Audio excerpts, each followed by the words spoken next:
3 తారీఖు పోలీసులు తిరస్కరించారు. 4 తారీఖు హీరో కానీ హీరోయిన్ కానీ సినిమా ప్రొడ్యూసర్స్ కానీ ఎవరు థియేటర్ రావడానికి వీల్లేదు. ఈ థియేటర్లో మేము సెక్యూరిటీ ఇవ్వలేము. ఈ థియేటర్కు ఉన్నది ఒకటే దారి. ఈ దారిలో ఇంతమంది వేలాది మంది అభిమానులు వచ్చినప్పుడు మేము కంట్రోల్ చేయలేము, వద్దు అని తిరస్కరించారు. తిరస్కరించిన తర్వాత కూడా 4 తారీఖు 9:30 ప్రాంతంలో హీరో రావడం జరిగింది. రావడం కారులో వచ్చి థియేటర్లపై సినిమా తీసి మళ్ళీ కారులో వెళ్ళిపోతే పెద్దగా ఇంత ఇబ్బంది జరుగుతుండేనేమో లేదో నాకు తెలియదు. కానీ ఎక్సోడ్ చౌరస్తా కంటే ముందు నుంచే కారులో రూఫ్ టాప్ ఓపెన్ చేసి రోడ్ షో చేసుకుంటే థియేటర్లకు పోవడంతో ఆ చుట్టుముట్టుతున్న 7-8 థియేటర్లలో ఉన్న సినిమా అభిమానులు మొత్తం ఇక్కడికే రావడంతో వేలాది మంది జమ అయ్యారు. ఆ గేట్ ఒక్కసారి హీరో కారు లోపలికి పంపించడానికి ఆ ఉన్న గేటు తెరవడంతో వేలాది మంది ఒక్కటేసారి ఉప్పెనలాకి వచ్చారు. ఆ ఉప్పెనలో చనిపోయిన రేవతి, ఆమె కొడుకు, భార్య, భర్త, కూతురు వాళ్ళు అలాగైపోయి కొడుకు తల్లి ఒక పక్కన పోయి ఆ జనాల నుంచి తప్పించుకొని టికెట్ చేసుకొని ఆ తొక్కిసలాటలు హీరోను థియేటర్ లోపలికి తీసుకుపోవాలనుకున్న టైంకి అతను బండి మీద రోడ్ షో చేసి దిగేటప్పటికి వేలాది మంది హీరోను కలవడానికి చొచ్చుకొచ్చారు ముందుకు.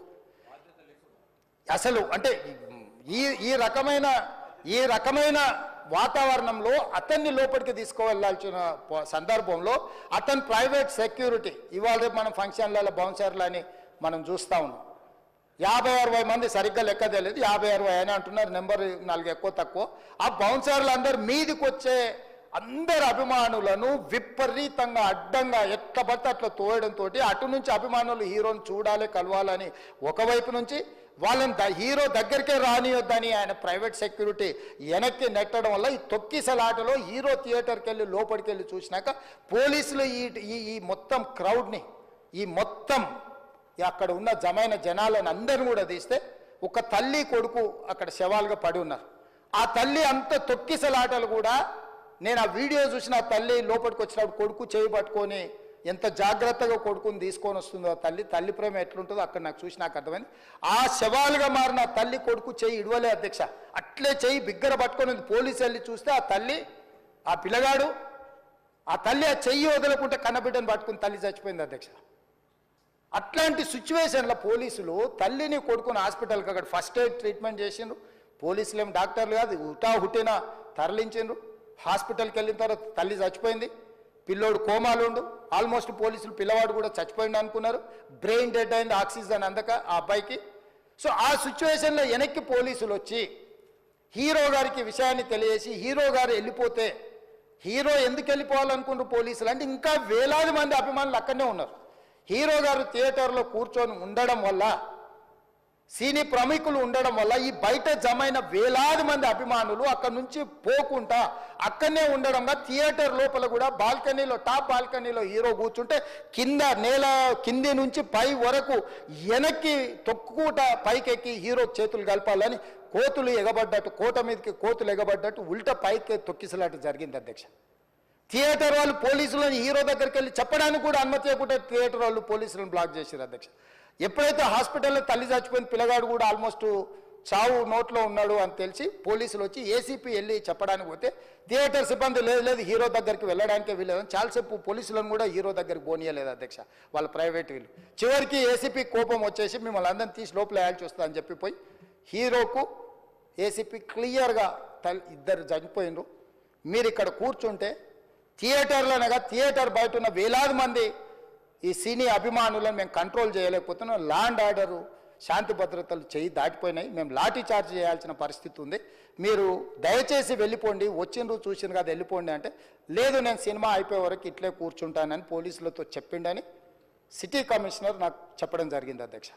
అదేవిధంగా ఇంకా కంట్రోల్ కాకపోవడంతో అప్పుడు డీసీపీ పై అధికార రంగంలో దిగి వాళ్ళ అందరినీ లోపల వాళ్ళ ఎంబడున్న అడ్డుకుంటున్న వాళ్ళను పోలీసులతో జరిపించి చక్కగా డీసీపీ పోయి హీరో గారికి బయట చనిపోయినరు, పరిస్థితి చాలా గందరగోళంగా ఉన్నది, మీరు ఇక్కడ నుంచి కదలాల్సిందే లేకపోతే మిమ్మల్ని పోలీస్ స్టేషన్కు తీసుకెళ్లాల్సిన పరిస్థితి వస్తుంది, మీరు ఇక్కడ నుంచి కదలాల్సిందే అని బలవంతంగా అతన్ని సినిమా మధ్యలో 12 గంటల సమయంలో రాత్రి 12 గంటల సమయం అట్టిగా ఆ సమయంలో అతను తీసుకొచ్చి బండి ఎక్కిస్తే మళ్ళీ అతను రూఫ్ టాప్ ఓపెన్ చేసి మళ్ళీ చేతులు ఊపుకుంటూ రోడ్ షో చేసుకుంటూ అంటే తల్లి చనిపోయి పిల్లగాడు చావు బతుకుల మధ్యలో ఉన్నాడు మీరు వెళ్ళండి అని వెనక్కి పంపిస్తే కూడా మళ్ళీ కారులో రూఫ్ టాప్ ఓపెన్ చేసి చేతులు ఊపుకుంటా అభిమానులను సంతోషపెట్టుకుంటా రోడ్ షో చేసుకుంటా అతను వెళ్ళిపోయింది అధ్యక్ష.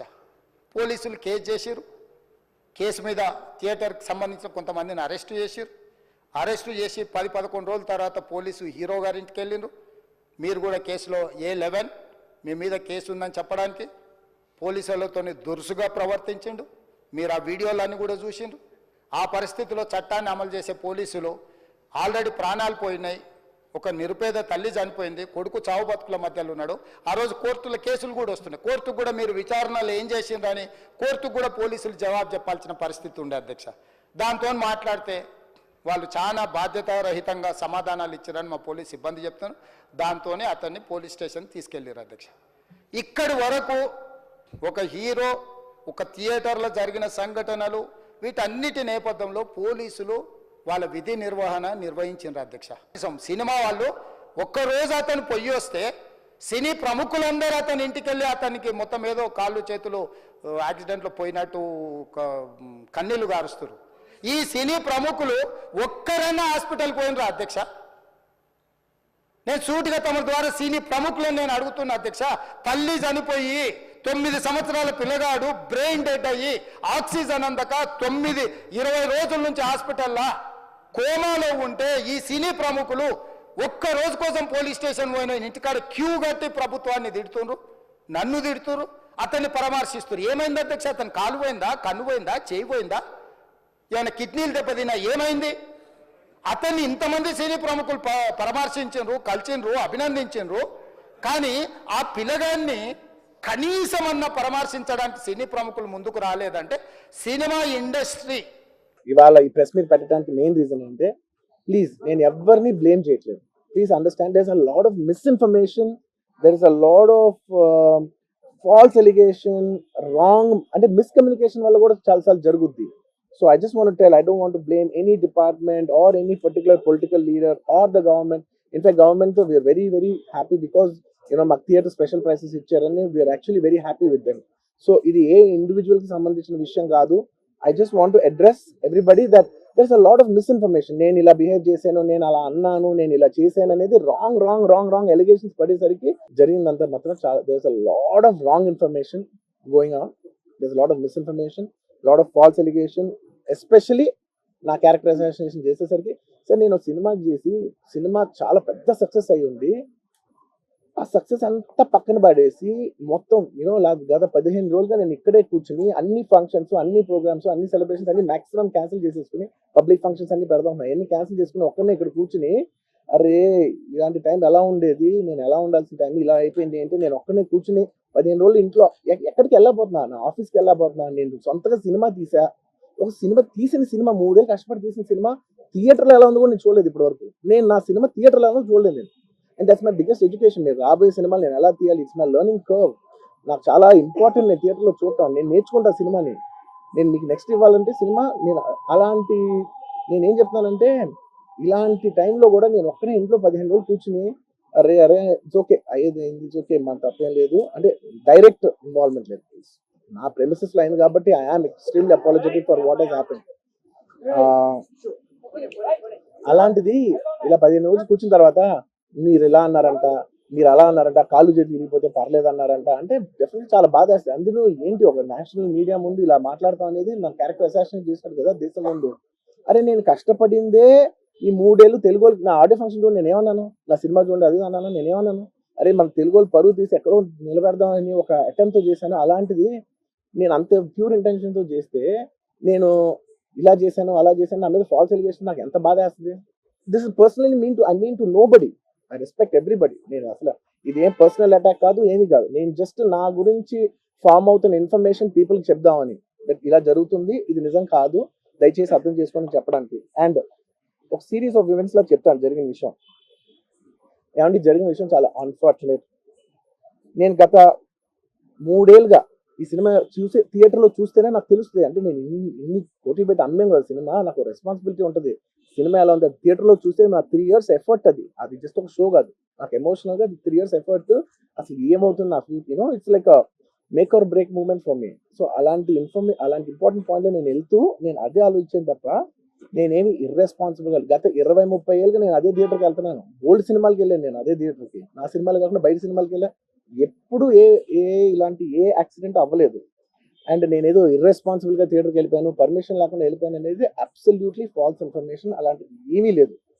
థియేటర్ వాళ్ళు పర్మిషన్ సార్ట్ అవుట్ చేసుకున్నారని చెప్పి మేము అక్కడికి వెళ్ళాము. అక్కడికి వెళ్తే పోలీసులే క్లియర్ చేస్తున్నారు అక్కడ. So it is understood that everything is sorted. నేను వాళ్ళ డైరెక్షన్లోనే వెళ్తున్నాను.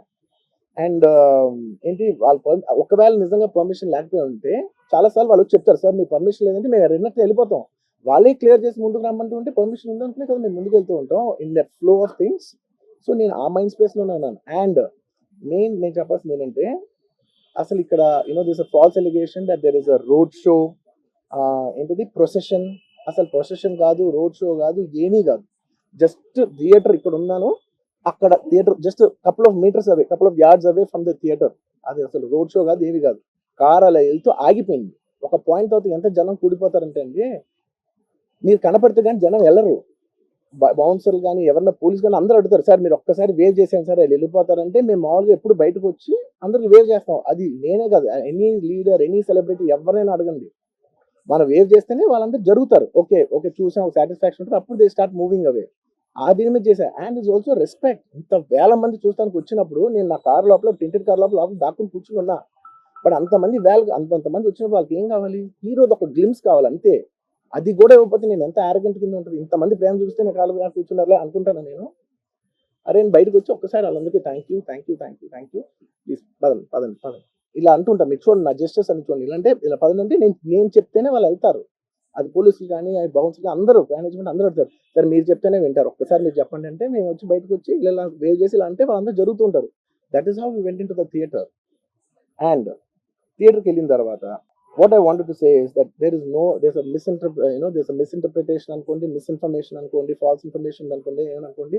It is no road show, it is no procession. Just థియేటర్కి వెళ్తుంటే జనాలు ఎక్కువ బయటకు వస్తే జస్ట్ అలా వేవ్ చేసి మళ్ళీ లోపలికి వెళ్ళిపోయి మళ్ళీ థియేటర్ లోపలికి వెళ్ళిపోయాం. అండ్ థియేటర్ లోపల మీరు సినిమా చూసి కొంచెం సేపుకి, సార్ నా వర్క్ అసలు ఏ పోలీసు కానీ ఎవ్వరూ నాకు వర్క్ అసలు నాకు కలవలేదు, నాతో ఏం చెప్పలేదు. నాకు చెప్పిందల్లా అది పైగా మా మేనేజ్మెంట్ సైడ్ నుంచి వాళ్ళు మా వాళ్ళు వచ్చి చెప్పింది ఏంటంటే, సార్ బయట ఓవర్ క్రౌడ్ అవుతుంది, మీరు దయచేసి వెళ్ళిపోండి అని చెప్పారు. వాళ్ళ పోలీసు వాళ్ళందరూ బయట చాలా మందికి ప్రాబ్లం అవుతుంది సార్, ఓవర్ క్రౌడ్ అవుతుంది, మీరు వెళ్ళిపోండి అంటే నేను వెళ్ళిపోయా. సినిమా స్టార్టింగ్ కొంచెంసేపు నేను వెళ్ళిపోయా. నేను మా వైఫ్ అందరూ మేము బయటకు వచ్చాం అంతే. నాకు అసలు ఆ తర్వాత నెక్స్ట్ డే నాకు తెలిసింది, ఒక లేడీ ఇలా ఉందంట, కళ్ళు తిరిగి పడిపోయిందంట, ఆ తర్వాత ఆవిడ పాపం చనిపోయిందంట, ఇలా కిడ్ ఉన్నాడు అంటే నేను షాక్ లో గురయ్యా. నాకు తెలియదు అసలు, నెక్స్ట్ డే వరకు నాకు అసలు తెలియదు. I had no idea. ఎందుకంటే నేను నా పిల్లోనే పక్కన పెట్టుకున్నా, నా వైఫ్, నా కొడుకు, నా కూతురు థియేటర్లోనే ఉన్నారు. నాకు తెలియదు. నిజంగా అలా జరుగుండి ఉంటే, నాకు తెలుసుండి ఉంటే నేను వాళ్ళు తీసుకుని వెళ్ళిపోతాను కదా, మినిమం కదా, ఎవరైనా వాళ్ళ పిల్లలు వాళ్ళు తీసుకుని వెళ్ళిపోతారు కదా. నాకు తెలియని కూడా తెలియదు. సరే పిల్లలు వాళ్ళు చూసుకుంటారు, మనం వెళ్ళిపోతే క్రౌడ్ క్లియర్ అయిపోతే, ప్రాబ్లమ్ సాల్వ్ అయిపోతే, నేను వదిలేసి వెళ్ళిపోయా. అలాంటిది నాకు తెలిసి కూడా నేను సినిమా చూస్తూ ఉన్నాను, ఇలాంటి ఫాల్స్ అలిగేషన్స్ వస్తే చాలా బాధ వేస్తుంది.